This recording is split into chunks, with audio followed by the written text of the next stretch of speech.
So what's brought us all here? What's brought us all together?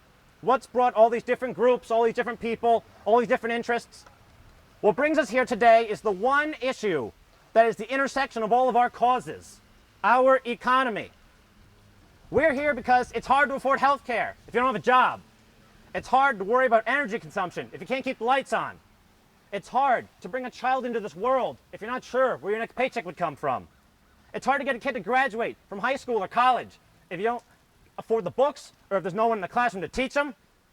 And it's really hard to fight for well-paying jobs that can support a family if millions don't have jobs at all.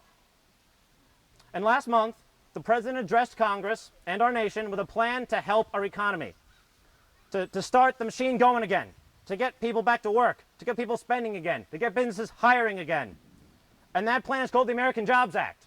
And we are here today to tell our congressman to vote for this plan. At this point in time, our government must act to facilitate spending in our economy. And you know what? That's something everyone agrees on. All across the spectrum, everyone agrees on that. Progressives and liberals, as well as Tea Party folk and conservatives, they agree that government should do something about spending. The disagreement is over how to do it. Those on the left say we should have the government spend money through direct means and programs like building infrastructure, highways and roads and things. Or by giving states the money to keep teachers in the classroom and cops on the beat and first responders ready for the dispatch. And those on the right say we should spend through indirect means. We should give people tax cuts so they can spend the money on their own. And the American Jobs Act does both of these things. It splits the difference 50-50. It's about half tax cuts and half spending. It's a bipartisan no-brainer. So it takes both of these approaches. It's got tax cuts for working people, the middle class, you and I, our paychecks will get bigger. It's got tax cuts to incentivize businesses to hire veterans, to hire the unemployed. And it's got direct spending to start building our infrastructure again, to repair roads and bridges, to put people back to work, to put teachers back in the classroom. That's what we need to do. And of course, there are some who tell us we can't do these things because it's not proper for government to do. It's big government, they call it. Look out for big government. Big government's going to get you. Well, how many of you went to Ichabod Crane or had kids that went to Ichabod Crane? Raise your hands high. I'm a graduate. You know who else is? Congressman Gibson. And you know what? I have started to see in the past couple of years while I was there, the place start to fall apart a bit because they don't have any money. They've had to close 2 schools, cut back on classes, fire teachers. That's not right. These are the people that taught me, that teach your kids, that teach his kids. That shouldn't happen in America. Don't tell me it's not the role of government to build roads and bridges and schools, to put teachers in the classroom. That's what our founding fathers did.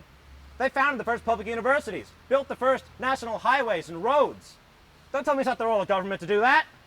That's what we expect of government. That's what we expect of Congressman Gibson to vote for it. Yeah. But of course, the next talking point is going to be, you can't afford it. You can't afford it. How are you going to pay for it? It's simple.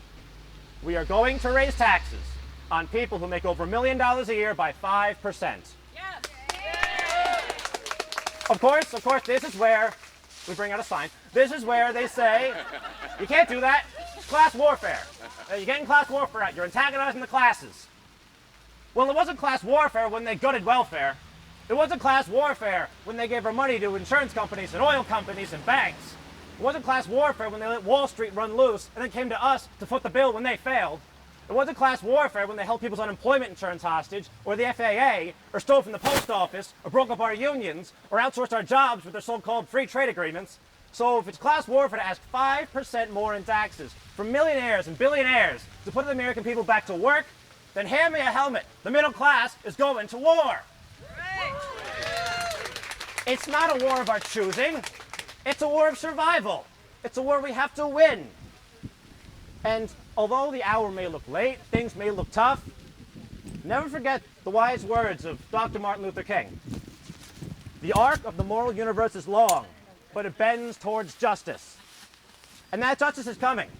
We're starting to see it. People are rising up. Look at Egypt, where people living under the thumb of a dictator for decades that took their wealth, rose up peacefully and toppled the regime. Look at Europe, where people are in the streets, protesting, crippling austerity that would sacrifice their futures and their livelihoods to cover up the mistakes of some of their banks and their treasuries.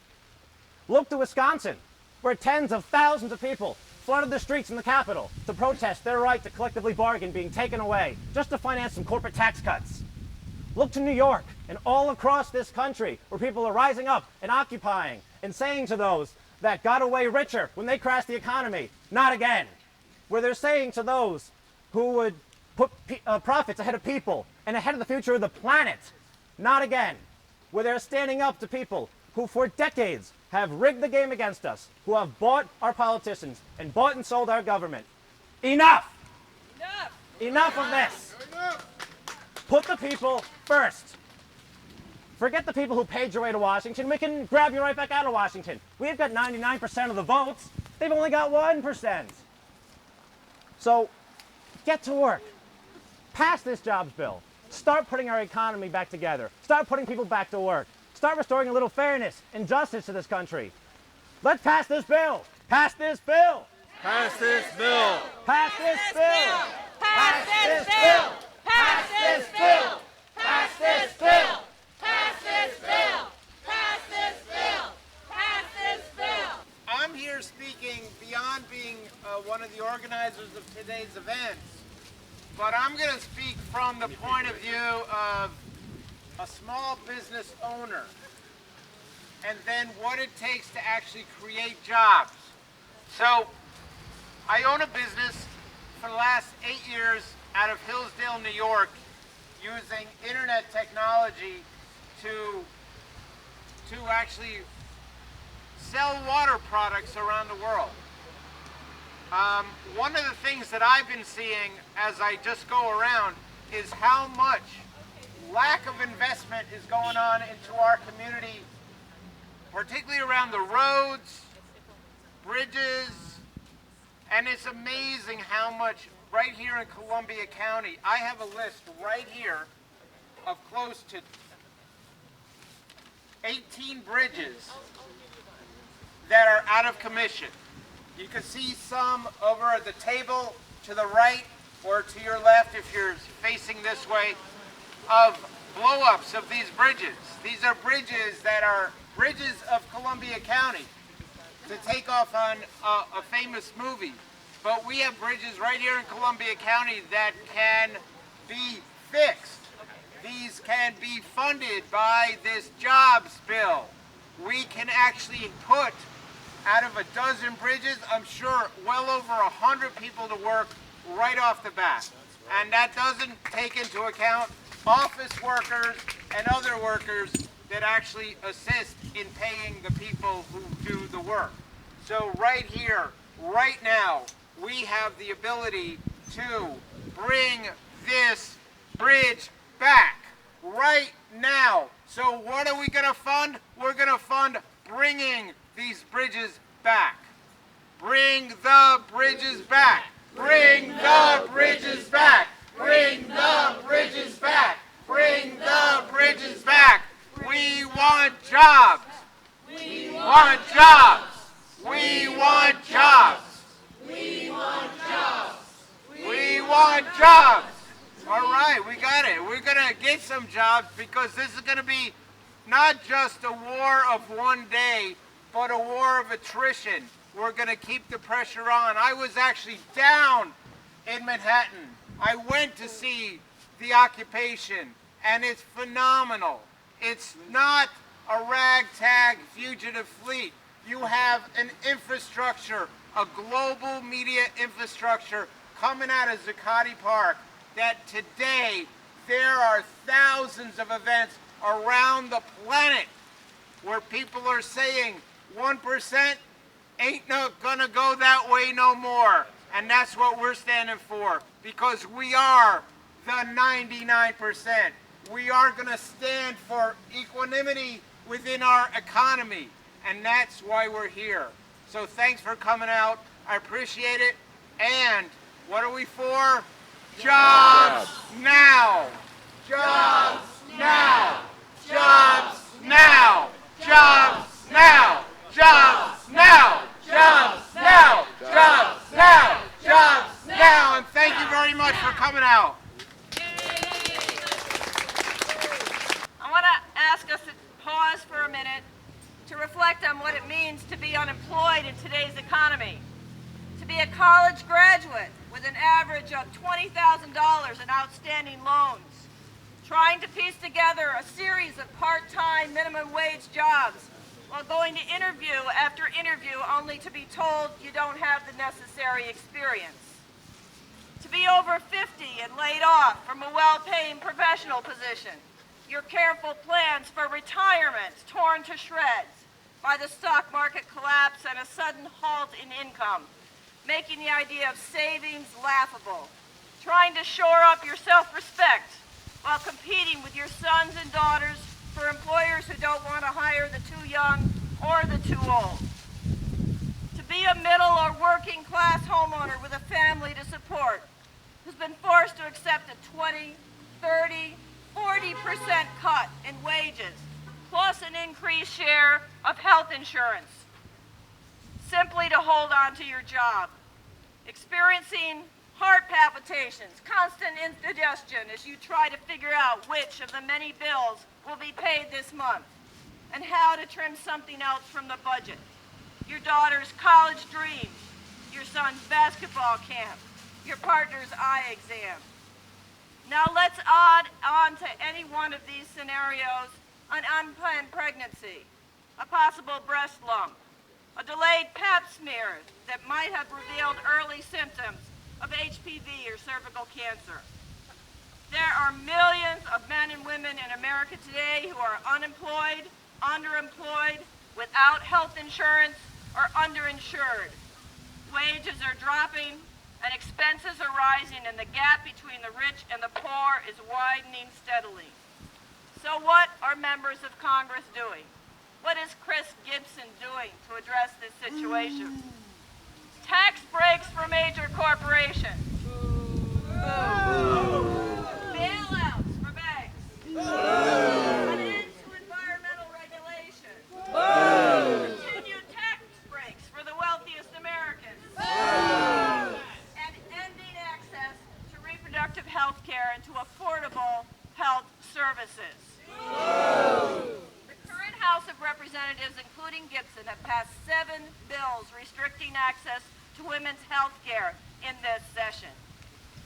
It's incredible.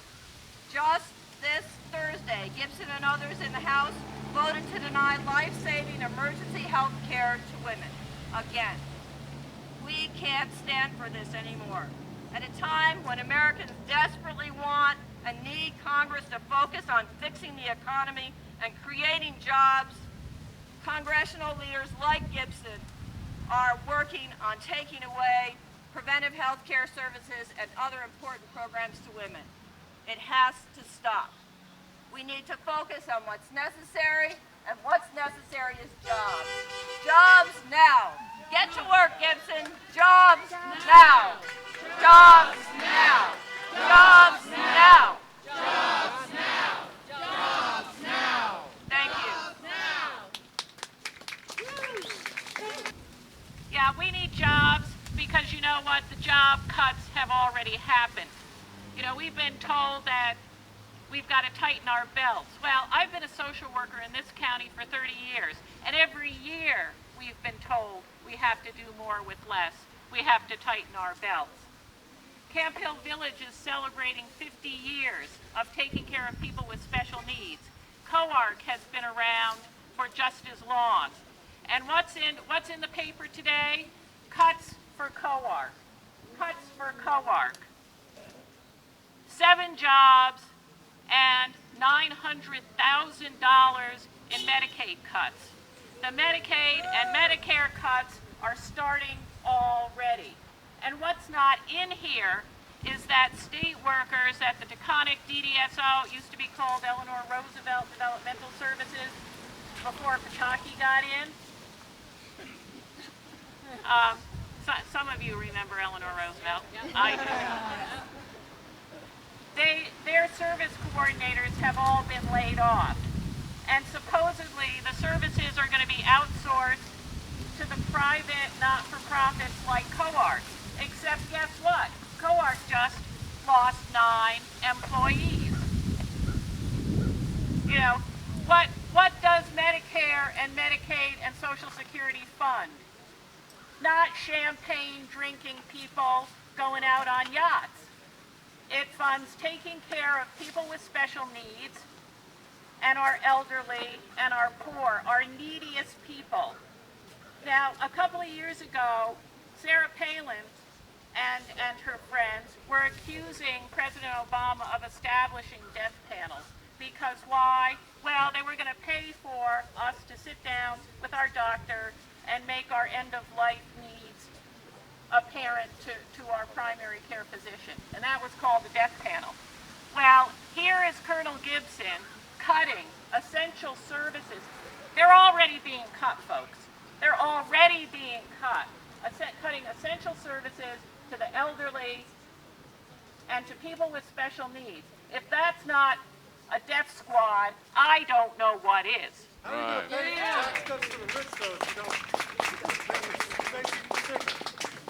Well, there'll be fewer people to take care of.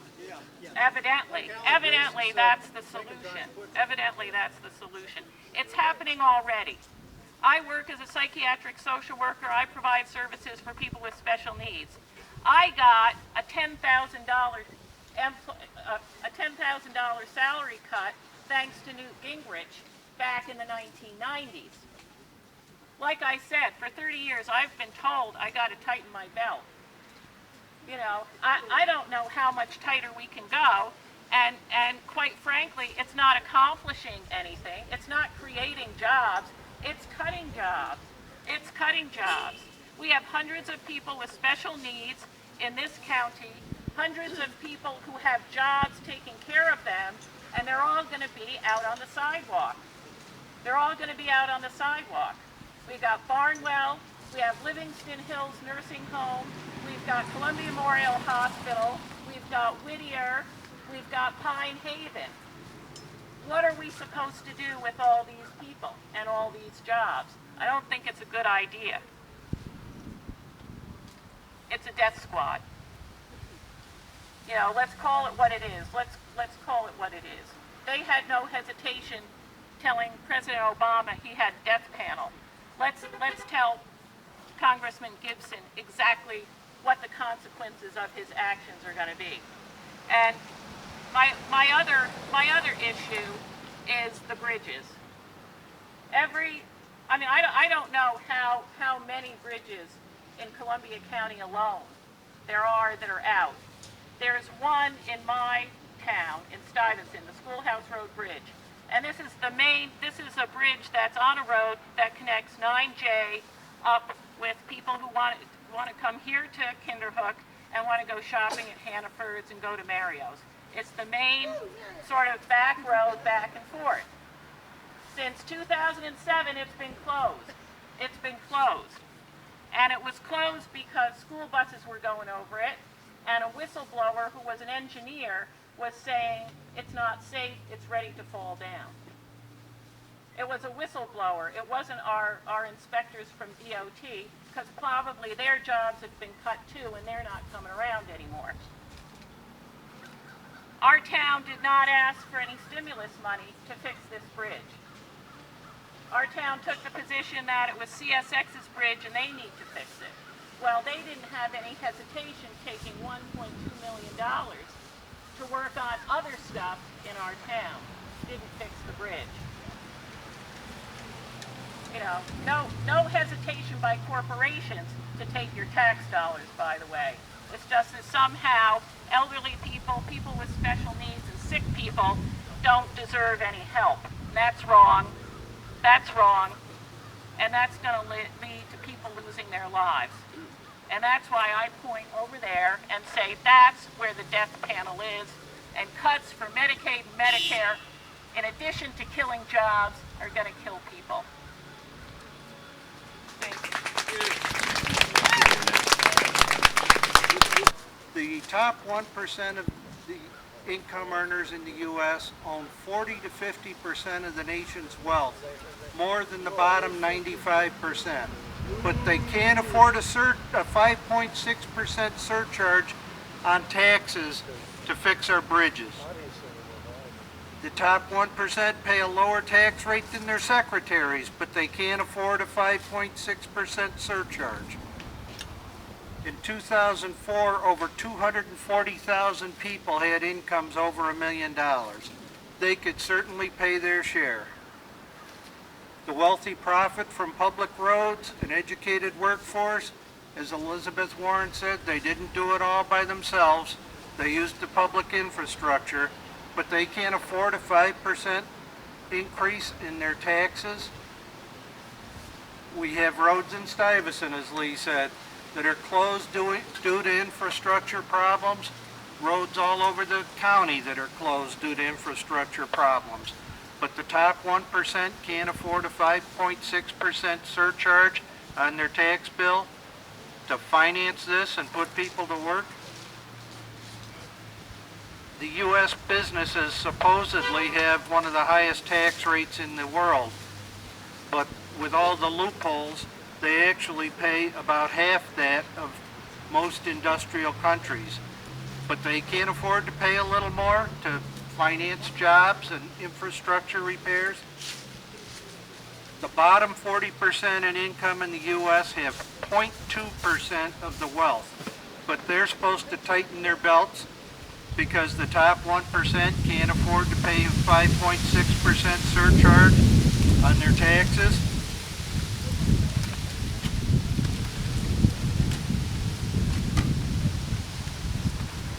The ratio of CEO pay to worker pay in the U.S., depending on your source, is somewhere between 185 and 475 to 1. That means a CEO in 1 year makes more money than your grandfather did, your father did, you will make, and your children will make in your entire career. Yet he's paying a lower tax rate than you are, and he can't afford a 5.6% surcharge to fund the jobs bill.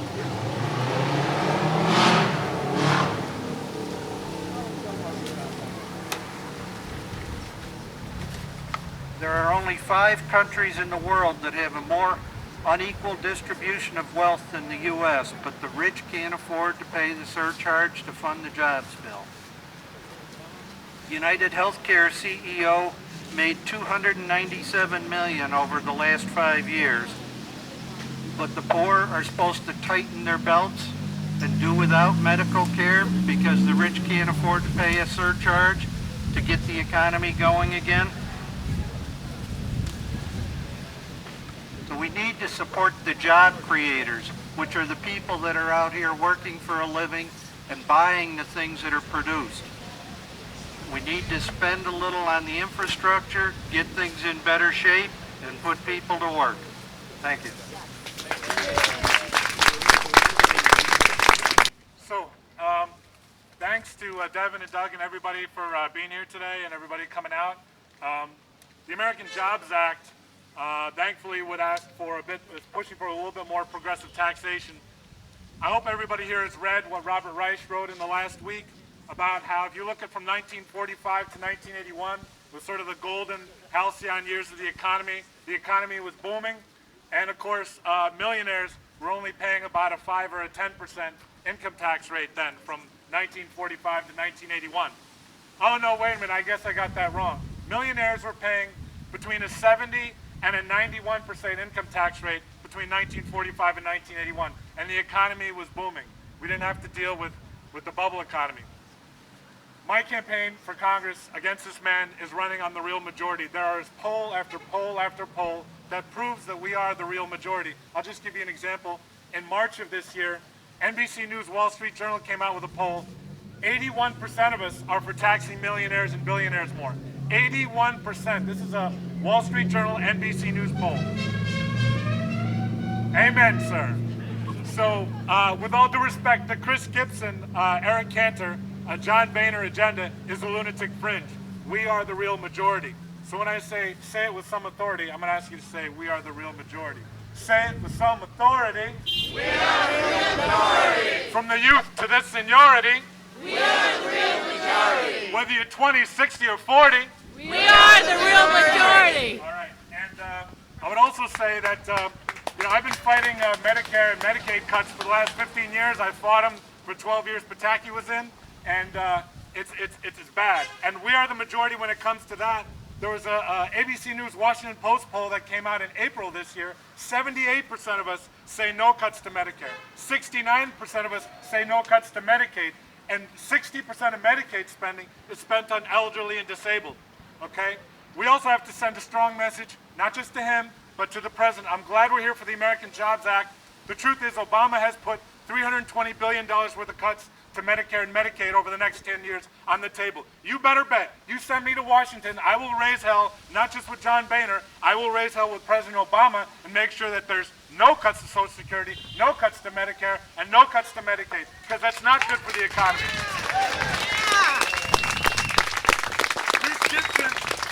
Chris Gibson should be ashamed of himself for voting twice this year to the cap and kill Medicare. That would eliminate 700,000 jobs this year and next year. And the Wall Street Journal wrote on April 4th that the Wall Street Journal would essentially end Medicare. That's the Chris Gibson plan. That's why Chris Gibson will lose. I would like to be your candidate, regardless of whoever your candidate is. That's why he's going to lose, because senior citizens vote. But I'm not sure that we might be able to do anything about it because we have this Tea Party thing going on, and I don't know what's really going to happen in this country. People are a little bit down and out, But I say you could sort of think that if it was maybe a year ago, maybe 8 or 9 months ago. But this is October 15th, 2011. Anybody see the front page of today's New York Times? You see the front page of today's New York Times? Those kids are still there in Zuccotti Park. Those kids are still there. And over 1,000 places all over this country. Devin McConnell is right. It started in Tahrir Square. It started in Tunisia, in Egypt, in Madison, in New York City, and it's here.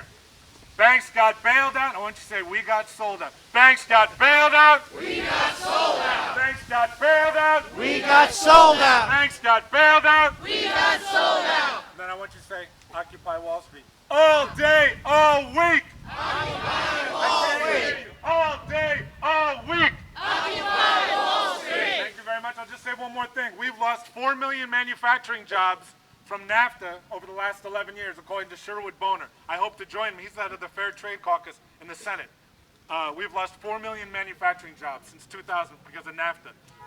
This man voted. There's going to be labor backing the Democratic candidate in this campaign. I hope to be that candidate because 2 days ago, Chris Gibson voted with the rest of the Republicans to kill 170,000 more jobs, expanding trade to Korea. There's already 400,000 tax shelters in Panama, and there's 98 trade unionists that have been killed in Colombia.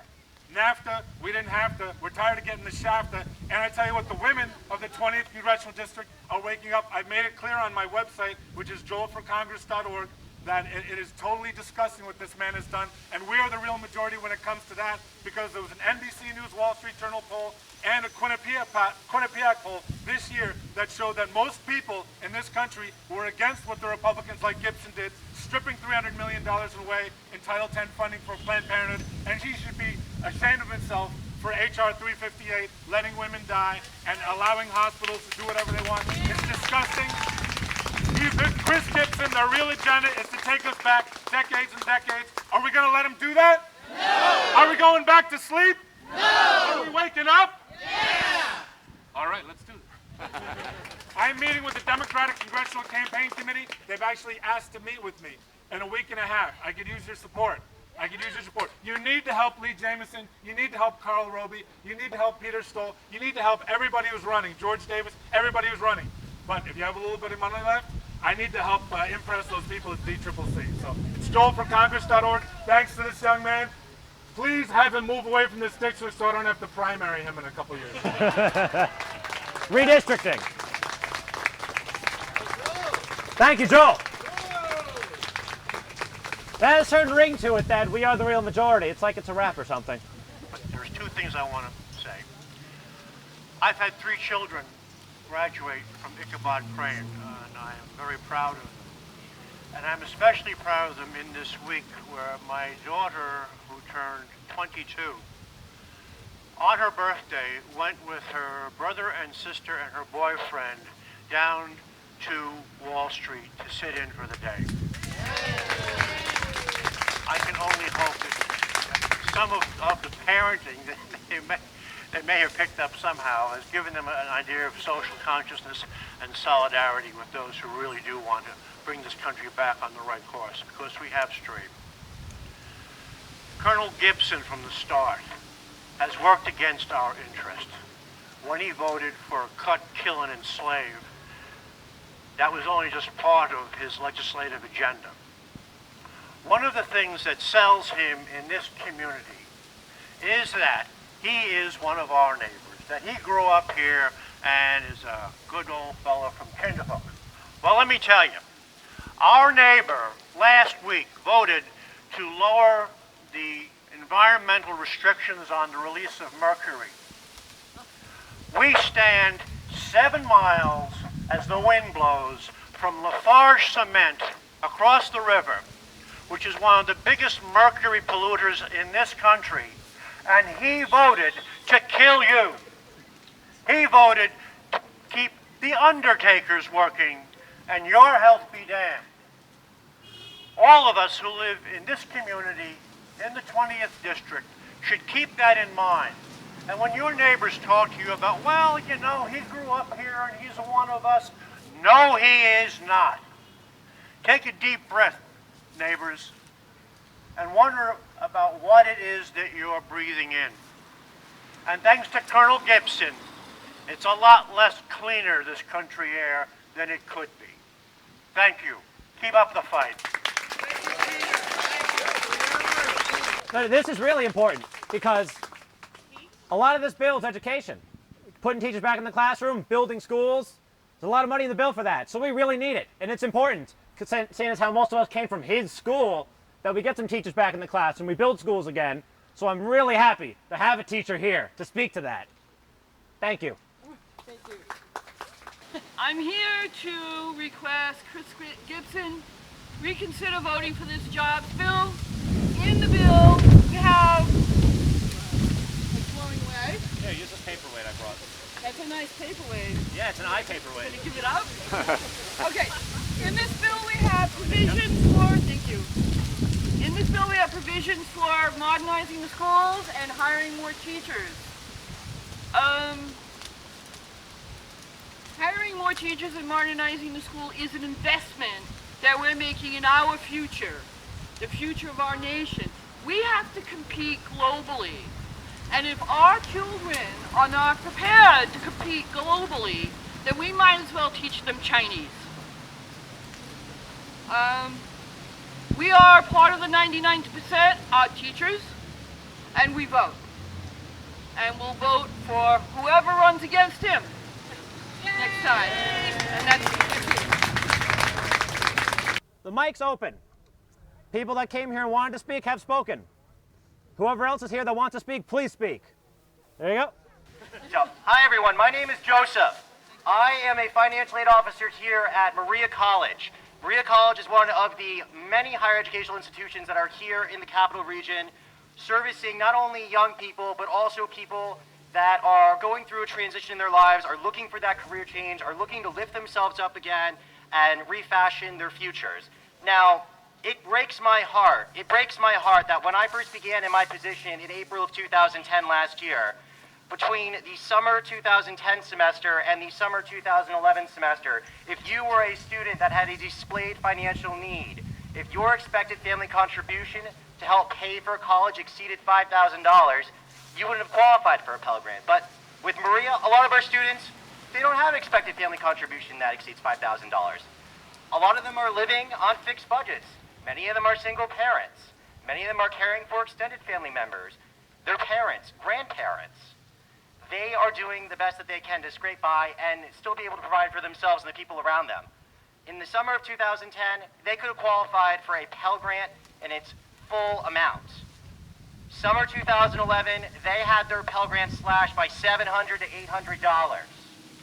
$700 to $800 due to an agreement through Congress that restructured the financial aid program so that Pell Grants, unfortunately, are being targeted as handouts rather than hand-ups.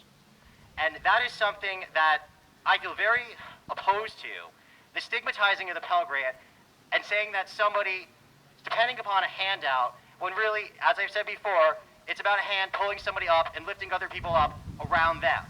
Now, as a result of the debt ceiling compromise, that agonizing, painfully self-inflicted wound upon our country, that should I decide to return to graduate school and try to earn a master's degree, beginning next July, I will not qualify for a direct subsidized loan. That is a loan for students that are displaying a financial need and cannot afford to pay a loan at a higher interest rate at that time. There will be no more direct subsidized loans for master's students beginning next July. It will only be direct unsubsidized. It will be the higher interest rate of 6.8% versus 3.4%. And that's not right. That's not right, because as the speaker before me had said, we have to stay competitive. And yes, I understand there's a need to stay lean, but we don't have to starve ourselves either. We have to keep our eye on the prize, and we have to maintain this energy going not only through the remainder of this year, not only just going into the primary season, but carrying it home all the way through November, picking ourselves up, picking up the telephone, calling a friend, bringing somebody to a campaign rally, as I did my two beautiful friends here today from SUNY Albany.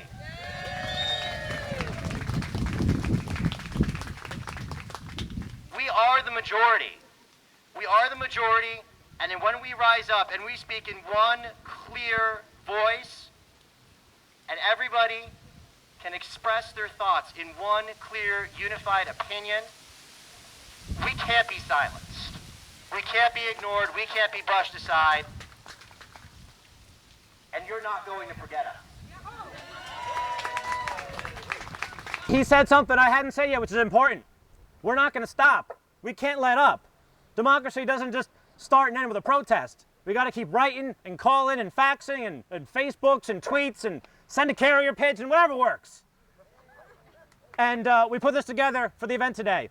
Simple little sheet, tip sheet, contacting your congressman, phoning, calling, emailing, whatever. If anybody wants any of this, it's got all his contact information, any office, and just a few tips on, how to lobby your congressman like they do in Washington.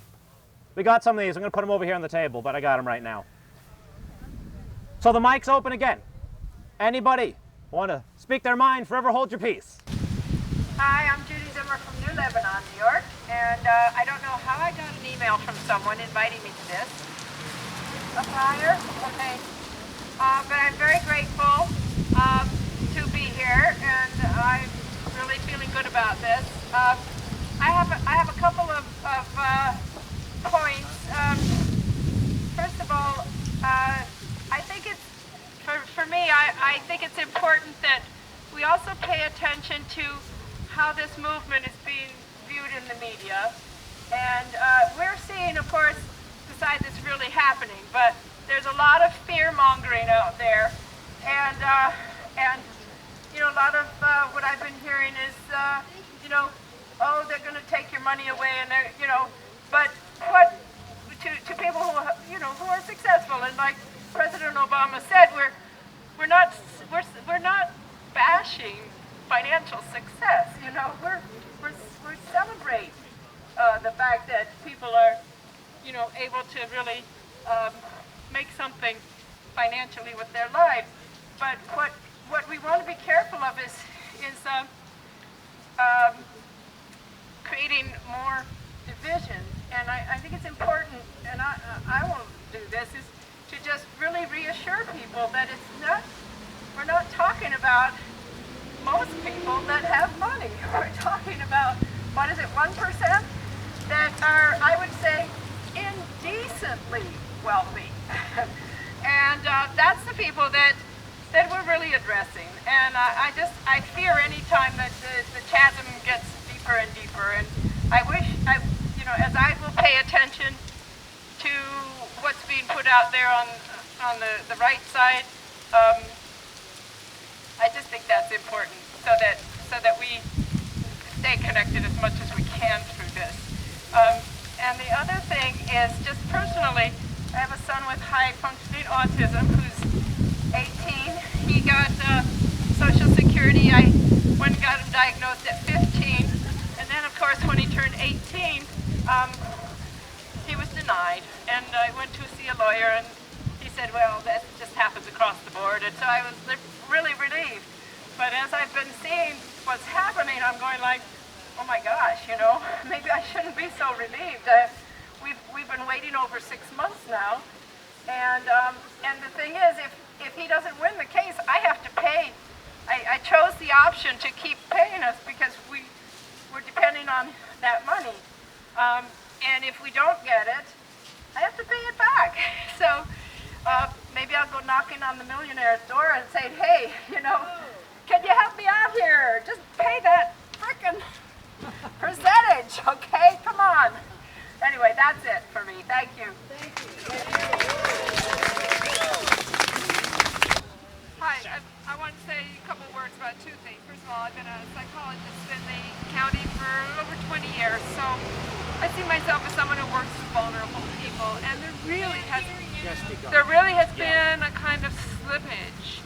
I have, you know, more of my clients who have these high deductible insurances because they can't afford the other. I have more clients with huge co-pays. That really makes it questionable. There are more people who question whether they can keep spending the gas just to come and see me. I have more people who have to interrupt their treatment because they can't afford to get their car fixed. So I see quite a cross-section of people, and it's just a little glimpse I have of this constant decline and suffering economically that I think everybody's experiencing to one degree or another. So that's just a comment on that. And the other thing is I think we really need to keep our eye on the environment because that's the other vulnerable thing that has no voice at all. And I think we are seeing more and more that the Republican solution to the jobs is to open up our vulnerable areas to more oil drilling, more hydrofracking, more environmentally devastating practices, and that'll create jobs, and that's a very cheap way to do it with huge costs down the line that everybody's going to pay. So that's my concern, Terry. Hi, I'm Jeff. I'm here. Somebody said that they were looking for somebody from labor. I'm a member of the United Steelworkers. I'm also a veteran of the United States Army. Sergeant, I wasn't a colonel like the colonel here wants to take away our benefits, our rights, and give it to the rich. And I'm here in for two things, in solidarity with Occupy Wall Street and in solidarity with the indignados in Spain who have taken to the street again.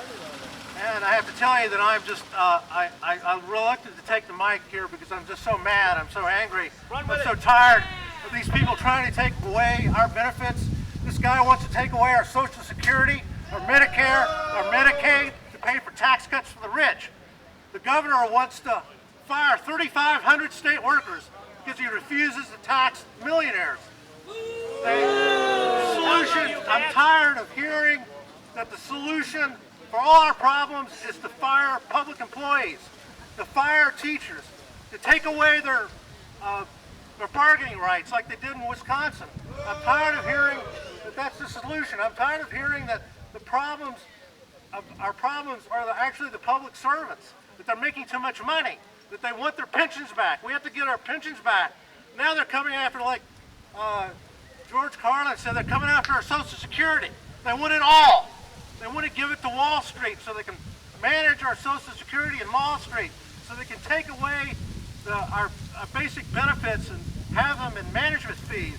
They want it all. When is it going to stop? When are the rich going to be rich enough before they stop taking away our basic benefits, our public institutions, our social democracy? I'm just really fed up with it. And I'm not going to take it. I'm one veteran that's not going to take it. I didn't go into the Army for 4 years so guys like this could give away my benefits to the rich. And I'm tired of our Democratic representatives who are wholly owned subsidiaries to Goldman Sachs. I wish they would come out and say, who are they for? Who do they represent? They represent Wall Street or they represent us? I'm sorry. I know there are a lot of Democrats here, but I don't. When are the Democrats are going to standing up for the people rather than Wall Street? I want them out take them out on the street and ask them, who do you represent? Because I don't think Chuck Schumer represents me. He sure as hell doesn't represent me.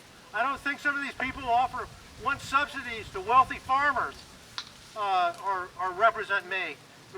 Want subsidies for high fructose corn syrup producers. They don't represent me. I want people who represent the majority of people, the 99%. I'd like to start seeing people like that coming forward.